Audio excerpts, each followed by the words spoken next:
I want to take a look at the prompt for your essay assessment. Using Harper Lee's To Kill a Mockingbird in a multi-paragraph essay, explain how the author used literary techniques to develop a theme. When writing your essay, consider at least 4 of the following: figurative language, symbolism, character development, setting, dialogue, plot development, point of view, irony, and imagery. For each body paragraph, you'll need to select 2 elements that work together to develop the theme. So this should remind you of your Dr. Jekyll and Mr. Hyde assessment, where we looked at different elements and you explained how each of those elements help to contribute to the development of a theme of your choice. This is very similar, except now we're actually writing the paragraphs. We're writing it out as an essay. Additionally, you have to pick a couple of different elements and use them, explaining how they work together to develop that theme. So that part's different. It's a little more sophisticated. It requires a little more synthesis. When you look at the essay, you have to have an introduction, 2 body paragraphs, evidence, of course, to support your assertions, and a conclusion. Now, you are not limited to these particular elements or author's craft decisions. You may expand this list. That's perfectly fine.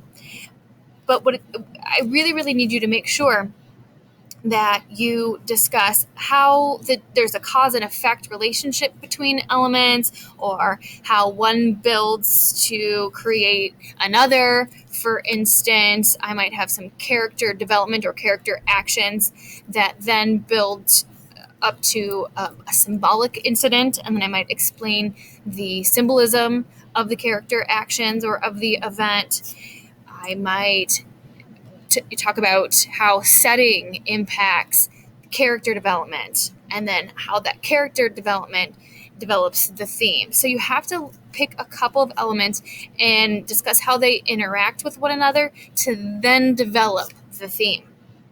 So this is asking you to do a little more than you had to do before. Before, you might have had an entire body paragraph simply on how figurative language develops the theme. Now you can't do that. You have to look at how figurative language interacts with another element or causes another element to develop and builds to that development of the theme. So let's take a look. This is an outline. I don't want you to fill in this outline. Things don't have to necessarily be in this order. This is kind of a list of the things that should be included. So your intro, as always, should have an attention getter, a bridge if needed, and a thesis statement. In your thesis statement, you need to make sure you name the literary elements that you're going to discuss, and you need to explicitly state the theme. There's so many themes you could choose from. We've looked at the courage. We've looked at challenging social norms. We've looked at gender stereotypes. We've looked at vulnerability and the responsibility to protect the innocent. We've looked at social hierarchies. There's so many different themes that you could choose from. In your first body paragraph, you always have a topic sentence. So I should get an idea from your topic sentence which elements you're going to discuss. You need a couple pieces of evidence. You need to introduce your evidence, cite your evidence, wrap your evidence. Explain your evidence. You might explain how that particular piece of evidence reveals or develops a theme. Maybe you start with one literary element, explain it, then you go into the second literary element, do the same thing, introduce it, cite it, wrap it, explain how it works with the previous literary element and how they both develop the theme. That's just one way of tackling it. You might begin right off the bat talking about how the two interact, and then just provide 2 different pieces of evidence that support this assertion that you're making. Make sure, no matter what, you are focusing on an explanation of how these things develop that theme that you are arguing is developed in the text.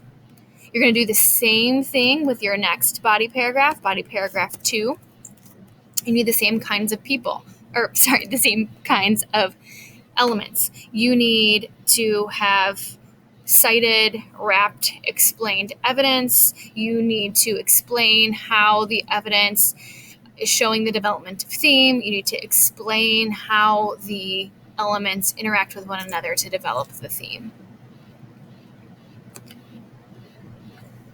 Okay, your conclusion, reference the hook when you can. reinforce the theme by maybe ending with a lesson that the reader can translate into the real world. That's really kind of your central idea. This is what you are trying to teach us as the readers of your work about life. You may, in Google Classroom, collect evidence, copy and paste it in. You can get your theme written up.